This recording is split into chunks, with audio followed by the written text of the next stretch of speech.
안녕하세요. 오늘도 미니멀리즘과 정리의 가치를 전하는 행복 인생입니다. 현대인의 집 안을 한번 들여다보면 공통적인 풍경이 보입니다. 열리지 않은 박스, 꺼내지 않은 옷, 한 번도 쓰지 않은 물건들. 분명히 사야 할 이유가 있어서 샀을 텐데 어느 순간 그 이유조차 기억나지 않습니다. 많은 사람들이 이런 질문을 품고 삽니다. 정리를 해도 왜 집이 늘 어수선할까? 열심히 사는데 왜 이렇게 여유가 없을까? 물건은 많은데 왜 원하는 게 없을까? 물건을 줄이면 공간이 생긴다는 것은 누구나 아는 사실입니다.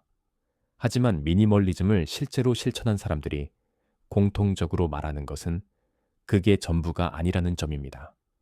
물건을 줄였을 때 삶에서 오히려 늘어나는 것들이 있습니다.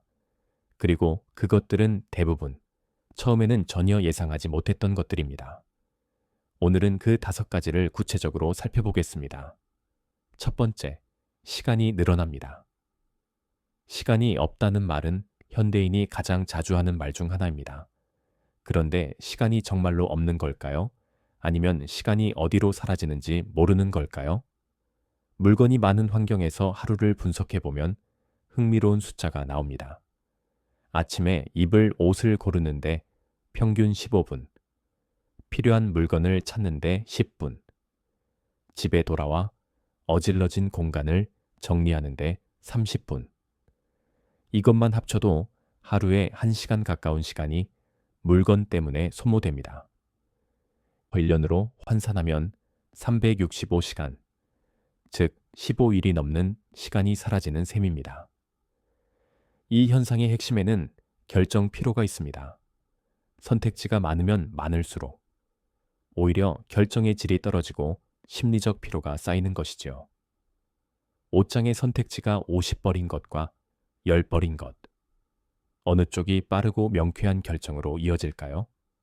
마크 저커버그가 매일 같은 회색 티셔츠를 선택하는 것. 이는 패션에 무관심해서가 아닙니다. 중요한 결정에 집중하기 위해 사소한 선택에 쓰이는 인지 자원을 의도적으로 절약한 것입니다. 옷의 가지수를 확 줄이고 나면 처음에는 이것만으로 충분할까라는 불안함이 생기지만 실제로 해보면 주변 사람들은 대부분 신경 쓰지 않는다는 사실을 깨닫게 됩니다. 물건이 줄면 청소하는 시간도 줄어듭니다. 잃어버린 물건을 찾는 시간도 줄어듭니다. 쇼핑 목록을 만들고 비교하고 배송을 기다리는 시간도 줄어듭니다. 이 모든 시간이 다시 본인에게 돌아왔을 때 비로소 진짜 의미 있는 내 시간이 생깁니다. 시간은 만드는 것이 아닙니다. 낭비를 줄이면 자연스럽게 생겨나는 것입니다. 두 번째, 집중력과 에너지가 늘어납니다. 미국 프린스턴 대학 신경과학연구소의 연구에 따르면 시야에 들어오는 물건의 수가 많을수록 뇌의 집중력이 현저히 저하된다는 내용이었습니다. 어수선한 환경 자체가 뇌를 지속적으로 자극하고 그 결과 집중에 사용할 수 있는 인지 자원이 소모된다는 것입니다. 책상 위에 물건이 가득한 상태에서 일하는 것과 지금 필요한 것만 놓인 상태에서 일하는 것. 두 경우의 생산성 차이는 많은 사람들이 이미 직관적으로 알고 있습니다. 그리고 그 직관은 과학적으로도 사실이었습니다.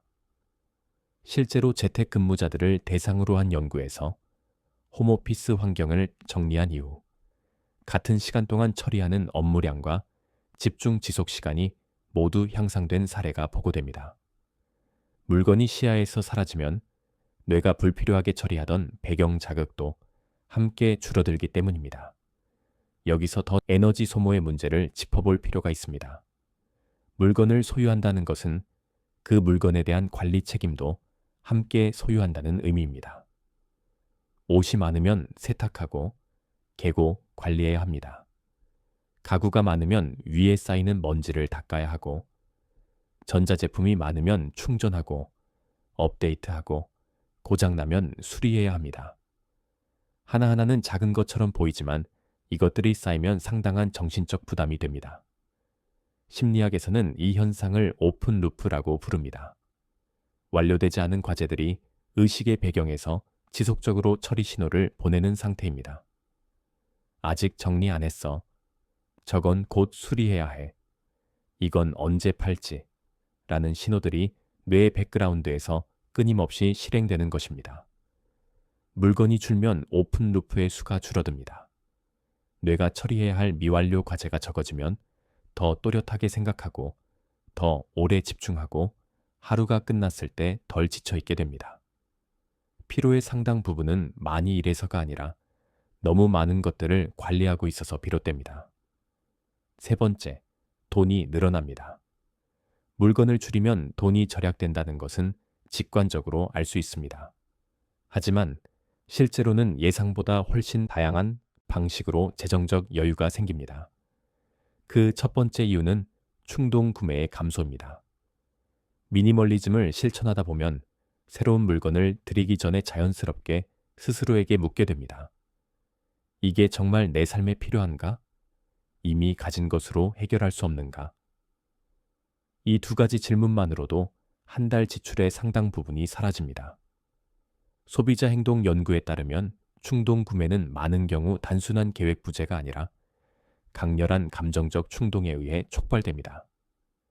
즉, 스트레스, 보상 심리, 비교해서 오는 열등감, 물건이 그것을 일시적으로 해소해주는 도구가 되는 것입니다. 하지만 그 해소는 오래 가지 않습니다. 또한 심리학자 필립 브릭먼의 쾌락 적응 이론에 따르면 새로운 것을 얻었을 때 느끼는 만족감은 시간이 지남에 따라 반드시 원래 수준으로 되돌아옵니다. 두 번째 이유는 소유 비용의 감소입니다. 우리가 간과하기 쉬운 것이 바로 총 소유 비용입니다. 자동차를 예로 들면 구매 금액 외에도 보험료, 세금, 주차비, 유지비, 수리비가 지속적으로 발생합니다. 가전제품도, 의류도, 취미용품도 마찬가지입니다. 물건의 수가 줄어들면 이 모든 반복 지출이 함께 줄어듭니다. 세 번째 이유는 공간 비용의 절감입니다.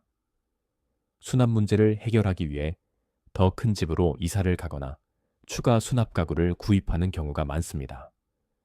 물건이 줄면 그 필요 자체가 사라집니다.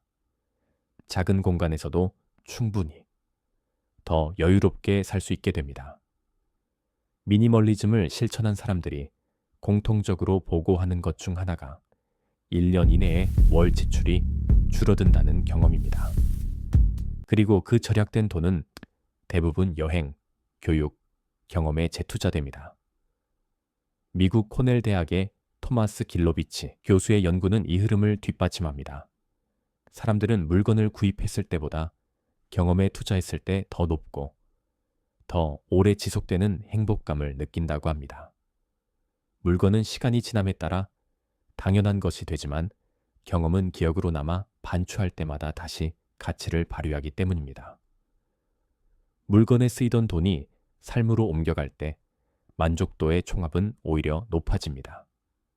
네 번째, 감사함과 현재의 풍요로움이 늘어납니다. 이것은 많은 미니멀리스트들이 가장 예상하지 못했다고 말하는 변화입니다. 아이러니하게도 물건이 넘쳐날수록 부족하다는 감각이 강해지는 경향이 있습니다.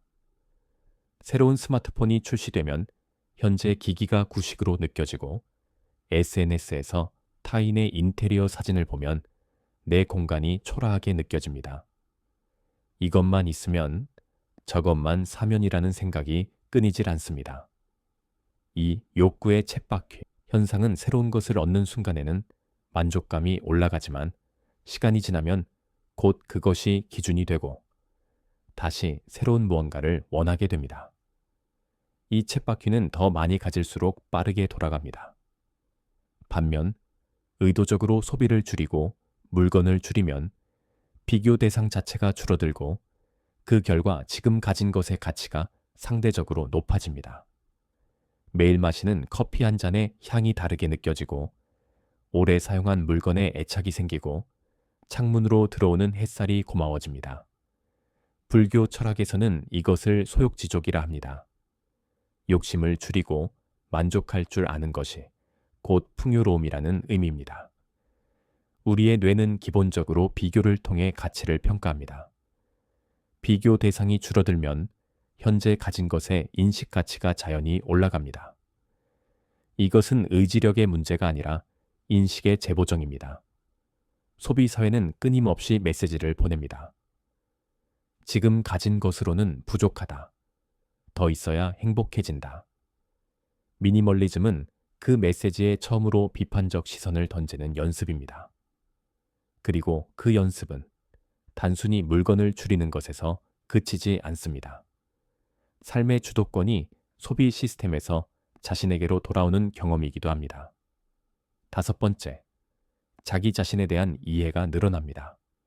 이것이 어쩌면 가장 중요한 변화일지도 모릅니다. 물건을 줄이다 보면 어느 순간 불편한 질문과 마주하게 됩니다. 나는 이걸 진짜로 좋아했던 걸까? 아니면 그냥 갖고 싶었던 걸까? 이 취미가 정말 내 취미였나? 아니면 누군가처럼 보이고 싶어서 시작한 걸까? 현대 소비 사회에서 취향이라고 부르는 것들의 상당 부분은 사실 마케팅과 사회적 비교를 통해 형성됩니다. 어떤 브랜드를 입고, 어떤 제품을 쓰고, 어떤 공간에 사는지가 곧 정체성처럼 여겨지는 환경에서 물건이 없으면 나도 없는 것처럼 느껴지기 쉽습니다. 물건을 줄이면 그 외피가 하나씩 벗겨집니다. 그리고 그 아래에 진짜 질문이 남습니다. 물건 없이, 브랜드 없이, 남들의 시선 없이 나는 무엇을 좋아하는가? 이 질문이 불편하게 느껴진다면 그것 자체가 이미 중요한 신호입니다. 미니멀리즘을 오래 실천한 사람들이 공통적으로 하는 말 중 하나가 바로 이것입니다. 물건을 버리면서 내가 누구인지 알게 됐다. 소유를 줄이는 행위가 자기 이해를 늘리는 과정이 된다는 것. 이것이 미니멀리즘이 단순한 정리정돈과 근본적으로 다른 이유입니다. 물건을 하나씩 손에 들고 이게 정말 나에게 필요한가를 묻는 과정은 단순한 정리가 아닙니다.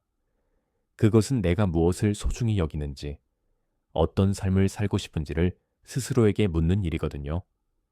곤도 마리에는 이렇게 말했습니다. 물건을 정리하는 것은 과거를 정리하고 미래를 선택하는 행위라고요. 미니멀리스트는 이렇게 생각합니다. 내가 남기는 물건이 곧 내가 선택하는 삶이라고요. 실천법은 물건을 버릴 때 단순히 안 쓰니까가 아니라 내 삶에서 이 물건이 어떤 의미였는지를 잠깐 생각해 보는 것입니다. 그 작은 질문들이 쌓이다 보면 어느 순간 자신이 진짜 원하는 것이 무엇인지 더 선명하게 보이기 시작합니다. 여러분의 삶이 더욱 가볍고 풍요로워지길 진심으로 응원합니다. 지금까지 행복 인생이었습니다. 감사합니다.